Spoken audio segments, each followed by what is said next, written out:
Hello.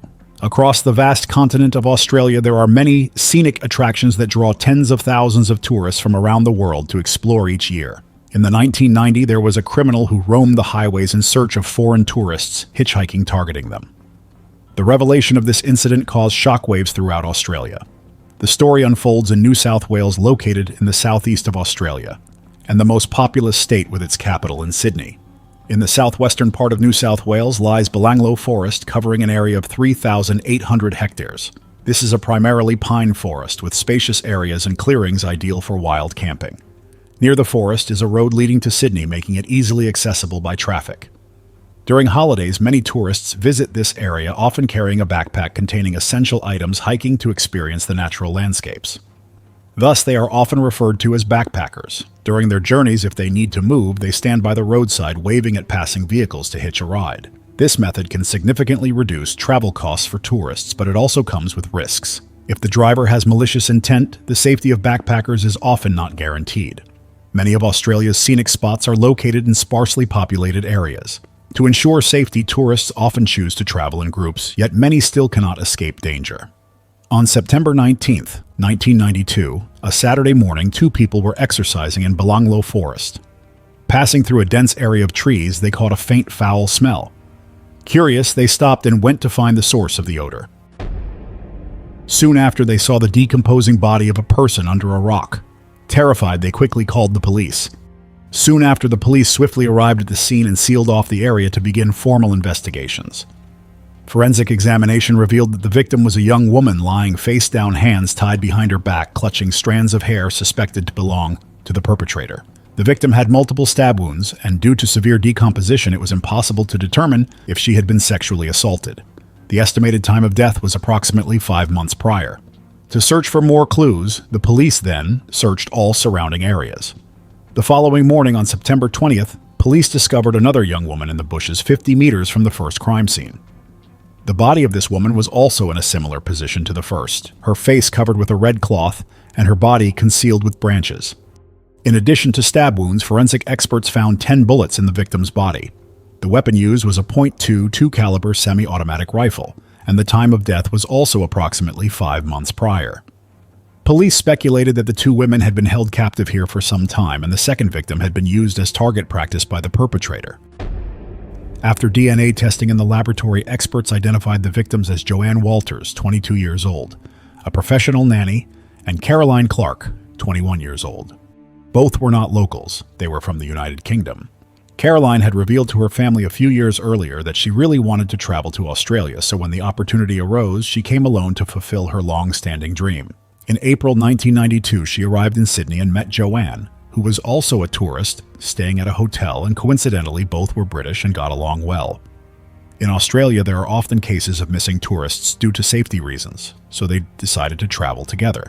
Due to financial issues, both planned to travel from Sydney to Mildura in Victoria, and then to a fruit orchard in Tasmania to earn extra income by picking fruit. This would help them have more money to explore more places. The couple called their families to inform them that they would hitchhike from Sydney to Mildura. Both girls' parents were very worried and advised them to take the bus instead of hitchhiking. A month later, in May 1992, both girls' parents were unable to contact them. Both families traveled thousands of miles from England to Australia to search with the help of the police. According to the last known location, they were seen in King's Cross, Sydney, and a witness saw them getting into a car. Every year in Australia, many tourists go missing, yet road surveillance equipment remains limited. So where did they really go? 5 months after their disappearance, both were found in Belanglo Forest, about 136 kilometers from King's Cross. Shortly after the incident, the police released information about the case in hopes that someone could provide additional useful clues. In recent years, there have been many missing persons cases in Belanglo Forest suggesting foul play. Some have proposed searching the entire forest, but the police have not agreed with this idea. To clarify the case, the police invited forensic experts to analyze the evidence at the crime scene. Based on scene photos and reports, experts concluded that the wounds on Caroline's head originated from different shooting angles. From there, they presented two different possibilities. Firstly, the suspect was a man around 30 years old, physically fit, knowledgeable about the local terrain, and possibly a hunter. During the attack on Caroline, he continuously moved and shot at her from multiple angles. The second possibility was that there were two suspects in the case, one older and dominant, while the other was impulsive and supported criminal activities. Subsequently, investigators checked individuals who met the criteria locally. Although they found some suspects, the evidence was not strong enough to convict anyone. On October 2nd, 1993, a year after the incident, a man went to collect firewood in Belanglo Forest. After reaching a secluded corner, he accidentally found two skeletons under a pile of dead trees. He quickly called the police. Upon investigation, the police identified the victims as a male and a female. The male had a fatal stab wound to the heart with a knife, while the woman had multiple broken bones in addition to stab wounds. The identities of both victims were quickly determined by comparing DNA. They were James Gibson, 19 years old, and Deborah Everest, 19 years old, a couple from Melbourne, Australia. According to the investigation, on December 30th, 1989, they walked together to Sydney and disappeared since then. Their families went to the police station to report the incident, but the police only found the missing man's camera in the northern suburbs of Sydney. Witnesses also saw the two hitchhiking in a stranger's car heading towards Melbourne. On March 13th, 1993, months after their disappearance, the police found James's backpack somewhere in the northern suburbs of Sydney. The location was about 120 kilometers from Belanglo Forest. This couple's case closely resembled the two girls initially found by the police. Therefore, the police also suspected that near Sydney there might be a serial killer targeting tourists trying to hitchhike on highways. The two incidents occurred 3 years apart, and there could be other victims in the forest. Therefore, the police decided to conduct a thorough search of the entire forest. On November 1st, 1993, a month after searching from the spot where the couple was found about 800 meters away, search teams discovered another body of a girl in a prone position, hands tied, clothes disheveled, and multiple wounds on her body. The police identified the victim as 21-year-old Simone Schmidl from Germany. 2 years prior, she had traveled alone from Germany to Australia for tourism, and subsequently went missing like the other victims. According to her last contact with her family, she mentioned being in Sydney and planning to walk to Melbourne. It was confirmed that the clothing Simone was found in did not belong to her, but to someone else. Therefore, the police suspected that there might be more victims in the forest. 3 days later, on November 4th, 1993, search teams found two more victims, a male and a female with gunshot wounds to their heads. The weapon used was a .22 caliber semi-automatic rifle. The two victims were found 50 meters apart, and the female's head was not found nearby. These victims were Gabor Neugebauer, 21 years old, and Anja Habschied, 20 years old, a couple from Germany. 2 years prior, they had traveled to Australia for tourism and were last seen in Sydney. The clothing found on Anja belonged to Simone. At that point, police had found a total of 7 victims in the forest, comprising 3 males and 4 females, all tourists and all killed in a similar manner. It was likely they were all murdered by the same person. There were notable similarities around all the crime scenes. Police found beer cans, beer bottles, tied-up materials, and other items at the scene. Many bullet casings were recovered, identified as belonging to 2 different firearms. All 7 victims disappeared while hitchhiking from Sydney to Melbourne. The Hume Highway, connecting Sydney and Melbourne, was constructed in 1817 and spans 840 kilometers. On November 5th, 1993, news of the incidents was publicly announced. Police also offered a $500,000 reward, hoping someone could provide useful leads. They also cautioned international tourists in Australia against hitchhiking on the Hume Highway. The presence of the incidents significantly reduced tourist numbers across Australia. An investigation ensued, identifying a total of 230 suspects. After further screening, 32 suspects remained, but police lacked direct evidence linking any of them to the perpetrator, thus stalling the investigation. On February 26, 1994, 3 months after the news was made public, police followed leads and monitored the 32 suspects. They meticulously investigated their personal lives and eventually identified the prime suspect, 50-year-old Ivan Milat. He lived in the suburbs of Sydney and worked as a road maintenance worker on the Hume Highway. According to the investigation, Ivan sold his car immediately after police announced the murders of the 2 British girls. Police visited his workplace and discovered he was absent during the times of the 7 incidents, raising suspicions about his whereabouts. When directly confronted by police, Ivan denied any involvement in the crimes, and his family provided alibis for him. Through investigation, police learned that the 50-year-old suspect was the son of Croatian immigrants, with his mother being a housewife. They had 14 children, and Ivan was the 5th child in the family. Due to the large number of siblings, Ivan's parents had little time to care for each child. As a result, 7 out of 14 children had criminal histories from a young age, including Ivan. At 17, Ivan underwent rehabilitation at a juvenile education center. At 20, he was imprisoned for car theft and robbery. According to his friends, Ivan was familiar with guns, enjoyed the thrill of shooting, and frequently hunted in the wilderness. At 27, while working at Liverpool train station in Sydney, he abducted 2 female tourist hitchhikers and tied them up.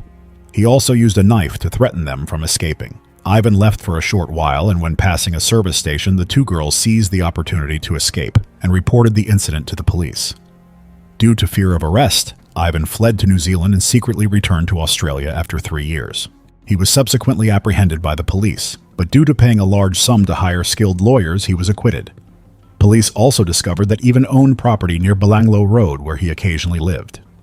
Based on the criminal history of many family members, police did not find Ivan's alibis credible. In this case, there might be more than one perpetrator, possibly within his family. If Ivan is indeed the culprit, there could still be evidence in his home. However, at that time, police lacked evidence to charge him, so the court could not issue a search warrant. Therefore, police could only secretly monitor his family in hopes of finding useful clues. On April 13, 1994, a month after the incident was made public, police received a phone call from the UK. The caller was 24-year-old Paul Onions. He stated that on January 25, 1994, years earlier, he had traveled from England to Australia for tourism. During that time, he stopped at Liverpool station to hitchhike to Mildura. At a parking lot, he encountered a middle-aged man who asked him, "Hey mate, where are you going? Need a ride?" Paul agreed. After getting into the car, the driver introduced himself as Bill, and they conversed continuously along the way. As they neared the Belanglo Forest, the driver suddenly veered off the road and reached under the driver's seat to search for something. Paul had heard about drivers in Australia harming hitchhikers, so he pretended to stretch and relax. Though suspicious, he got back into the car without much thought. Unexpectedly, the driver abruptly opened the door, pulled out an American rifle and a piece of cord. Seeing this, Paul immediately realized something was wrong. He quickly unfastened his seatbelt and fled from the car. With the driver armed, Paul did not run straight, but in a zigzag pattern. At that moment, he heard 2 gunshots, but luckily they missed. Soon after, a passing car arrived, and Paul frantically waved and stood in its path. Without explaining much, he opened the rear door and jumped in, urging the driver to quickly leave the area. The driver was a woman with her younger sister in the car. Through the rearview mirror, the woman saw a middle-aged man holding a gun. Fearing for her family's safety, she quickly accelerated away from the area. She later drove Paul to the police station, where he reported the entire encounter. Paul described the driver, Bill's appearance, and the car model to the police. From this description, Paul suspected that Bill could be involved in the crime. 6 months after the announcement on May 5th, 1994, investigators called Paul to invite him to Australia to assist with the investigation. Upon receiving the call, Paul immediately flew to New South Wales, Australia to cooperate with the investigation. Among the 32 suspects provided by the police, Paul recognized the driver Bill, who turned out to be none other than Ivan Milat. At this point, police finally had enough evidence to present to the court and obtain a search warrant. On May 22, 1994, police raided Ivan's house on suspicion of robbery. He was arrested for unlawful use of firearms, and investigators thoroughly searched his residence. They found a .22 caliber rifle and parts of another .22 caliber rifle. Additionally, they discovered foreign currency from 7 victims, equipment, clothing, cameras, and other items. Shockingly, they even found Paul's blue shirt and Simone's 5th victim water bottle in the garage. In Ivan's bedroom, police also found a blood-stained rope matching the blood of the British women Joanne Walters and Caroline Clark. After finding these crucial pieces of evidence, police applied for a search warrant for Ivan's family home. There they found Simone's backpack that she carried when she disappeared at Ivan's brother's house. Simone's sleeping bag was also found at Ivan's sister's house, along with a large amount of weapons and ammunition at other family members' homes. Police suspected Ivan's family may have assisted him in the crimes. On March 26, 1996, 2 years after Ivan's arrest, the case was brought to trial at the Supreme Court of New South Wales. The prosecution summoned over 100 witnesses, but Ivan's family members provided alibis for him. His defense argued that despite some victims' belongings found at Ivan's house, there was no direct evidence linking him to the crimes. After a 4-month trial on July 27, 1996, the case concluded. Ivan Milat was sentenced to 7 consecutive life imprisonments with no possibility of parole. He was also convicted of unlawful imprisonment and robbery, and sentenced to an additional 18 years in prison. The judge noted that the 7 young victims were in a new phase of life with dreams and hopes of travel, careers, happiness, love, family, and old age. The perpetrator acted with such disdain for humanity that it was almost unbelievable. Ivan consistently maintained his innocence and appealed the verdict 7 times, all of which were dismissed by the court. Police also suspected Ivan may have been involved in the disappearances of many other tourists, but lacked sufficient evidence to charge him. In 2012, Ivan's grandson Matthew Milat led 2 friends to a grave and murdered them. Upon arrest, Matthew confessed and was sentenced to 43 years in prison with a non-parole period of 30 years. At the age of 74, Ivan passed away in prison on October 27, 2019, due to stomach cancer. Despite compelling and certain evidence, Ivan never admitted his crimes nor showed any remorse before passing away in prison. Australia is a mysterious country that attracts countless tourists every year for exploration. Despite the horrifying events, many people from around the world still come to explore this remote land. Following this incident, warning signs have been placed at the entrance to the forest area to remind everyone to be cautious while hiking and especially careful with passing vehicles.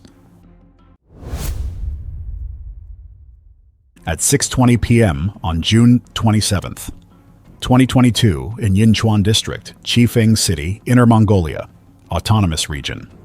Heavy rain poured down while people hurriedly walked on the road to return home after a long, tiring day of work. At that time, outside a small apartment in a mini condominium, a young girl stood by the apartment door and knocked for a while, but her younger sister didn't come to open the door. She used her mobile phone to call the landline inside the house, but no one answered. Since she forgot to bring the keys, she had no other way to get inside. She had to make a phone call to inform her mother, and upon hearing her eldest daughter's words, the mother named Liu Yuan also felt worried. At that moment, Liu Yuan was working at a supermarket, and it happened to be the rush hour when customers on their way home stopped by to do some shopping. The checkout counters were crowded with people waiting in line, so it would take a little while before she could ask for time off. When Liu Yuan arrived home and immediately opened the door, she was shocked by the scene before her causing her to panic.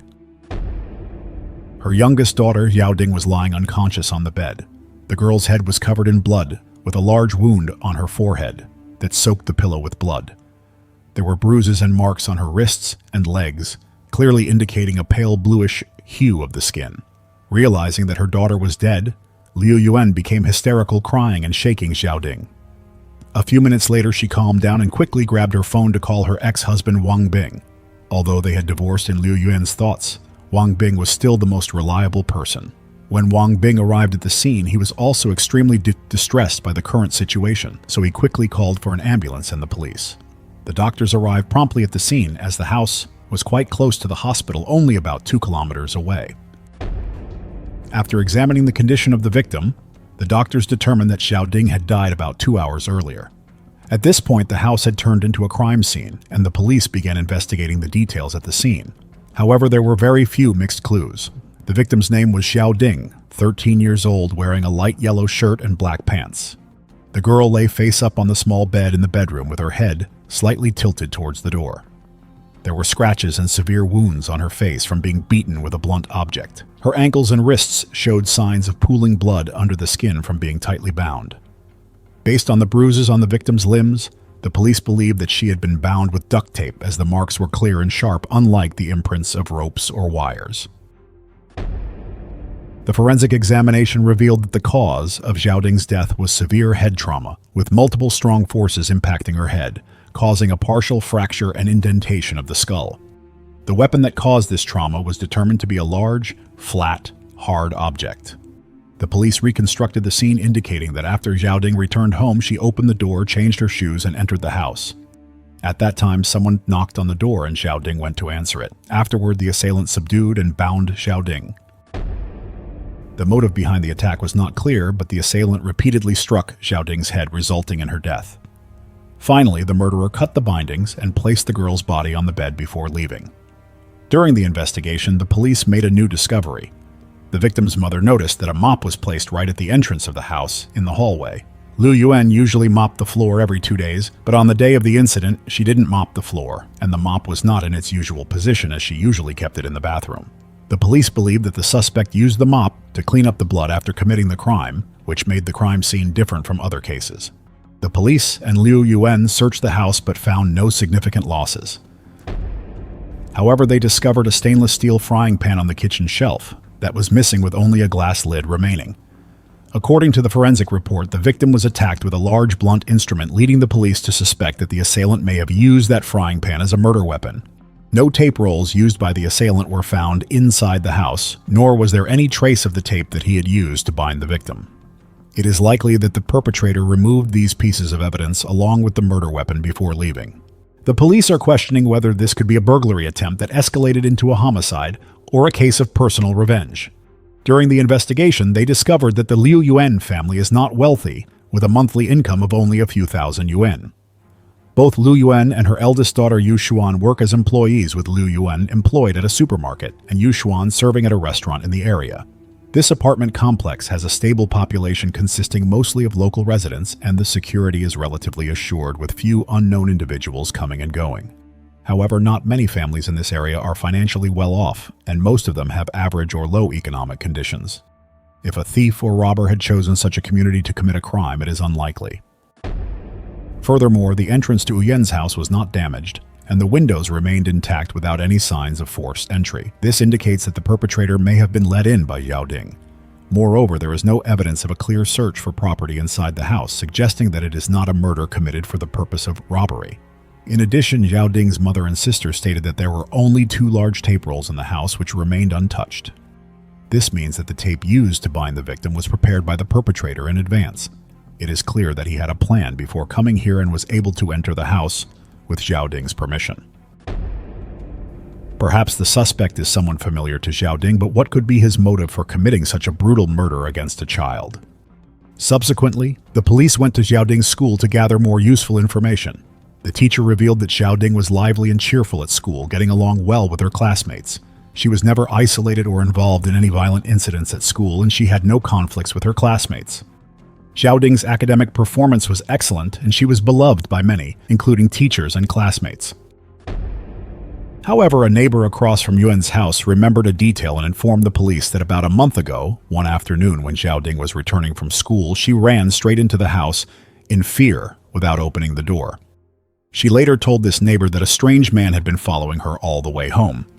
The neighbor recalls that at around 5 p.m., Zhao Ding borrowed her phone to call her mother. Liu Yuan also confirmed this to the police, stating that her daughter was extremely frightened and recounted encountering a man with a stubble mustache wearing a black mask who was lurking behind her. One afternoon, Zhao Ding decided to take a shortcut to get home faster, but she still noticed the man following her at a distance of only 20 meters. The man wore a hat, a mask, and maintained a certain distance from Zhao Ding, making it difficult for her to clearly see his appearance. However, he stopped following Zhao Ding afterwards, so Liu Yuan did not pay much attention or investigate the man further. Later, the police collected surveillance videos of Zhao Ding on her way home from school that day, but did not find any suspicious individuals matching Zhao Ding's description. This could be because there were several sections on her way home without cameras, or the camera angles were obstructed, allowing the attacker to avoid being recorded. The police speculated that since Zhao Ding was young, the likelihood of her causing a major conflict leading to murder was low, and the motive could be related to the emotional conflicts of her mother or older sister. Zhao Ding's older sister Yu Xuan is 20 years old and has a boyfriend named Yang Qian who works with her at a restaurant. Their relationship had only begun a few months ago, but recently, due to incompatibility and excessive controlling jealousy from Qian, Xuan decided to break up and transfer to another restaurant to avoid meeting her ex-boyfriend. However, Qian continued to pursue her and even went to the apartment complex where Xuan lived to bring flowers, gifts, and even breakfast. Xuan had rejected him multiple times and asked her younger sister Xiao Ding to meet him and say that she was not at home. After several instances like this, it seemed that Qian had understood and stopped coming. However, the police still suspected that the emotional conflicts of the victim's older sister could have led to Qian's cruel actions towards Xiao Ding as a form of revenge. After arriving at the restaurant where Yu Xuan used to work, the police investigated this man, Yang Qian.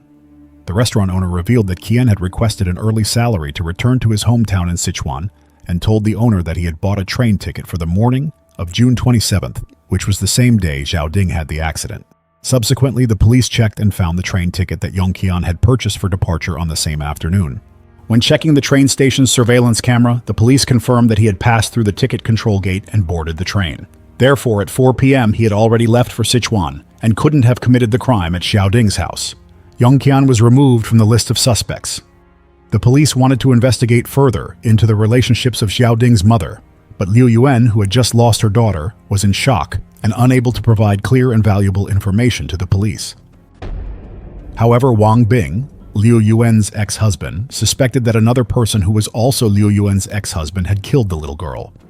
In fact, Wang Bing was Liu Yuan's third husband, as she had been married twice before meeting him.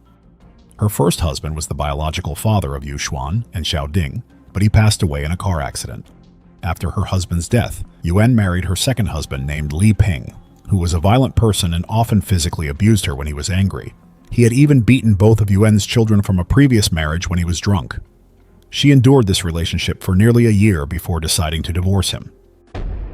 Even after the divorce, he continued to harass Liu Yuan on many occasions. He appeared in the supermarket and deliberately lined up at Yuan's cashier counter, staring at her, causing her to feel worried and uncomfortable. One evening, Wang Bing went to Yuan's house to bring food for her and the two children, but saw his ex-wife sitting on the couch chatting intimately with another man. Although Wang Bing and Liu Yuan were divorced, he frequently came to shop and take care of the three of them. Wang Bing believed that he knew about Yuan's new relationship, and perhaps Li Peng also knew, because he cared a lot about her. This made Li Peng angry and led to retaliatory actions. At this moment, Xiaoding's older sister recalled a suspicious incident. Not long ago, Xiaoding discovered a small camera hidden in a wardrobe at home and told Yu Xuan about it. When they found and deactivated the surveillance device, a few days later the camera mysteriously disappeared. The police believed that the person who installed the camera in the room was the murderer. The fact that he could easily enter and remove the camera from the house indicated that the suspect not only knew the habits and schedule of activities of Liu Yuan and her son, but also had a key to the apartment. Li Peng was also familiar with the habits of Liu Yuan and her family because he was an acquaintance. Therefore, it was possible that he had obtained a key and entered the house. If it was indeed Li Peng, he would have to appear near the residential area. However, the mini apartment complex gate didn't have a surveillance camera, so the police decided to investigate the surrounding area. During the investigation, the police received a report from an elderly woman who stated that around 5:45 to 6 p.m. she saw a tall man approximately 1.65 meters in height, slightly thin, wearing a black beanie and a face mask, hastily descending the stairs. This person was carrying a bag and wearing dark-colored clothing, but what caught her attention was that the bag he was carrying was pink. He moved as if he was running, which drew her attention to this strange behavior. Since the apartment complex didn't have surveillance cameras, the investigators had to search for surveillance cameras in the neighboring area. Finally, they found data from a camera at a street corner near the victim's apartment complex. Although the angle was a bit far, they still saw a man wearing a black beanie similar to the witness's description. However, the image was unclear because the camera was too far and the man was moving in the opposite direction. The police allowed Liu Yuan, Yu Xuan, and Wang Bing to watch the video in order to identify the man, but none of them could determine his identity. The image was too blurry due to the distance of the camera and the man moving in the opposite direction. It was possible that this person was Li Peng because he was also around 1.65 meters tall, matching the witness's description. To avoid causing disturbance, the police continued their investigation by probing some acquaintances of Li Peng about his schedule on June 27th, but no one knew what he did or where he went on that day.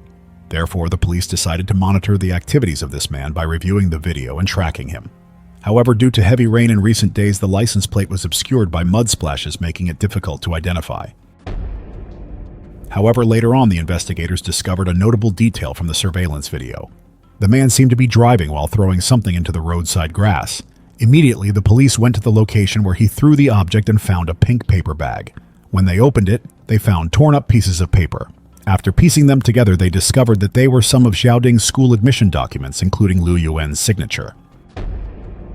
With this information, the police became suspicious that the man no longer existed, and it was important to note that he had gained access to the victim's house. After continuing to monitor from various other cameras along the subsequent routes, the police finally obtained a photo capturing the license plate of the man's vehicle at a security checkpoint. However, when the identity of the vehicle owner was revealed, the police were surprised to find out that it was not the second husband Li Peng, but the suspect turned out to be the person who had been by Liu Yuan's side and actively supported the investigation from the beginning. He was Wang Bing, the third husband of Liu Yuan. At the same time, the crime scene investigation team made some significant discoveries while searching around the house where the murder occurred. They found a severely deformed metal pan in a pile of trash behind the building, indicating that a strong force had impacted it. Technicians tested the blood residue at the bottom of the pan and discovered that it belonged to Xiaoding. Additionally, the suspect's DNA was found on the metal handle of the pan, matching the DNA of Wang Bing, Liu Yuan's third husband. With such clear evidence, Wang Bing could not deny his crime. However, everyone wondered why someone could be so cruel to a 13-year-old child. Wang Bing was the first person Liu Yuan contacted after the incident, indicating that Liu Yuan trusted Wang Bing greatly. Moreover, Wang Bing was very concerned about Liu Yuan and actively cooperated with the police investigation. So what caused Wang Bing to commit such a heinous act against Xiaoding? The police revealed that Wang Bing and Liu Yuan had divorced at the end of March 2022, just about 3 months before the murder occurred. After the divorce, the two still maintained regular contact, but everything came to a halt by the end of May. What happened during this time? Could this be the actual reason Xiaoding was killed? In fact, 3 years ago, Liu Yuan and her 2 daughters moved to this mini apartment. She and her eldest daughter worked at a supermarket and a restaurant in the area, while her younger daughter was still attending school. After the death of her first husband, she met and married her second husband, Li Peng, in search of a stable life for herself and her 2 daughters. However, the marriage lasted only a few months due to Li Peng's violent and abusive nature. During his drunken episodes, Li Peng would even physically assault the 3 of them. Eventually, Liu Yuan and Li Peng divorced to escape from this hellish marriage. Since then, Yuan isolated herself and vowed not to remarry, devoting all her time to caring for and raising her 2 daughters. However, after some time, Yuan coincidentally met Wang Bing on social media. Not long after, they arranged to meet, and Yuan was drawn to Wang Bing's cheerful and outgoing personality. However, Wang Bing's family did not approve of this relationship. They argued that Yuan was 1 year older than Wang Bing and he had already been married twice with 2 children of her own. Furthermore, Wang Bing came from a well-off background, and his mother felt that Liu Yuan was entirely unworthy of her son. More importantly, Wang Bing's family believed that Yuan's intention in wanting to marry their son was not simply for love but to gain access to Wang Bing's wealth. They even demanded that Wang Bing have his assets notarized before marriage to prevent Yuan from claiming a share in case of divorce. After unsuccessful objections, Wang Bing's mother reluctantly accepted Yuan because she expressed a willingness to bear another child even though she already had 2 daughters. However, several months after their marriage, Yuan and Wang Bing still had no children, causing increasing worry for Wang Bing's mother about the lack of a male heir. The relationship between Yuan and Wang Bing's family deteriorated, and the couple grew more distant because of this issue. They believed that Yuan didn't genuinely want to have children, but only made promises to enter Wang Bing's family and then use some means to avoid pregnancy. From these suspicions, the relationship between the couple started to fracture. Wang Bing had initially desired to become a father, but now not only had to take care of Yuan's 2 daughters, but also became increasingly irritated with Xiaoding. The constant scolding from his stepfather made the young girl withdraw further into herself. This deeply saddened Yuan, who had hoped to find someone to rely on for herself and her children, but each marriage only brought more misery. The breaking point came during a meal when Xiaoding expressed her desire to raise a kitten, and Wang Bing angrily shouted at the little girl. He said that if you want to take care of a cat, you have to leave your own food for the cat to eat. If not, he will kick the child's parents out of the house. Liu Yuan felt that she couldn't let her children live in such a family anymore, so she decided to get a divorce. Due to the conflicts between the two, Wang Bing also agreed with this decision. However, after the divorce, Wang Bing couldn't forget her and often brought daily necessities to help her parents and children. In May 2022, Wang's family introduced Wang Bing to another girl for marriage preparation. When Liu Yuan discovered this, she deleted Wang Bing's contact information on her own and blocked all calls and messages from him. She decided to have no further contact with her ex-husband, but Wang Bing secretly continued to monitor Yuan and their 2 daughters. Later, Wang Bing admitted that he was the man secretly following Xiaoding on her way home from school. Wang Bing recounted that one evening he saw Yuan meeting a stranger man and they had affection for each other, which made him extremely angry to witness Yuan's image with that man. After returning home, Wang Bing couldn't sleep and felt unbearable jealousy. The next day, when Yuan and their eldest daughter went to work and Xiaoding went to school, he returned to the house and installed a camera in the closet to monitor the activities of the Xiaoding and her parents. Watching the surveillance camera became a daily routine for Wang Bing, and he noticed that after the divorce, Yuan showed no signs of sadness, but quickly started a new romantic life with another man. It turned out that only Wang Bing was suffering and regretting this relationship. Therefore, he became extremely angry and began to plan revenge on Liu Yuan by attacking her. He wanted to render her unconscious and use ropes to interrogate her about everything. However, before finding a convenient opportunity, Xiaoding discovered the surveillance device and Wang Bing had to stop this dangerous activity. In the end, he silently returned to the house to retrieve the surveillance camera. He revealed that he had prepared some tape rolls and gloves in advance to carry out his revenge plan on Liu Yuan, and he was waiting for the right opportunity to act. That day it was raining heavily. There were very few people on the road, and Wang Bing took advantage of this opportunity. He used the stolen key to sneak into his ex-wife's old house, took a frying pan from the kitchen, and then hid in the bedroom waiting for Liu Yuan to return to attack her. What he didn't expect was that Liu Yuan had changed her shift with a colleague, so she didn't come home early as usual, but worked until late. Xiaoding came home from school and was the first to return home. Wang Bing, angry that he couldn't continue to monitor Liu Yuan as Xiaoding had discovered the surveillance device, wanted to punish the little girl. When Xiaoding saw Wang Bing holding the frying pan with a fierce expression on his face, she became scared and quickly ran away. However, after only a few steps, the little girl was caught by Wang Bing and fell to the ground. He then took the pre-prepared tape roll and tightly bound her, but Xiaoding was frightened and continuously cried and begged Wang Bing to spare her. Worried that her loud crying would be heard by the neighbors, Wang Bing gagged her, but he was bitten on the hand by the little girl. Already in a fit of anger, Wang Bing repeatedly struck Xiaoding's head with the frying pan, causing her to fall to the ground and bleed. He was horrified when he realized the consequences of his actions, because his intention was only to vent his anger by hitting Xiaoding. After calming down, Wang Bing put on the gloves and went to clean up the room, but accidentally knocked over the shelf, causing the papers on it to fall. While wiping and getting wet, Wang Bing discovered the papers in the frying pan, so he hastily put them in a bag and left. On the way, he threw the frying pan and the bag into the roadside grass. The incident of the murder of a 13-year-old child led to Wang Bing being sentenced to death in December 2022. Although the case was quickly resolved, we have learned a heartbreaking lesson from this event. What's even more frightening is that the murderer pretended to be genuine, and even Xiaoding's mother believed that he was trustworthy and could rely on him. This shows that Wang Bing was quite selfish in his relationship with Liu Yuan. He only loved Yuan and did not care about her children. Each person has the right to choose when entering a romantic relationship, and if they feel unable to accept it, they should let go without causing harm to anyone. How do you feel about today's case? Leave a comment so we can discuss, and if you liked it, don't hesitate to leave a like and subscribe to the channel to support us. Thank you for watching. Goodbye.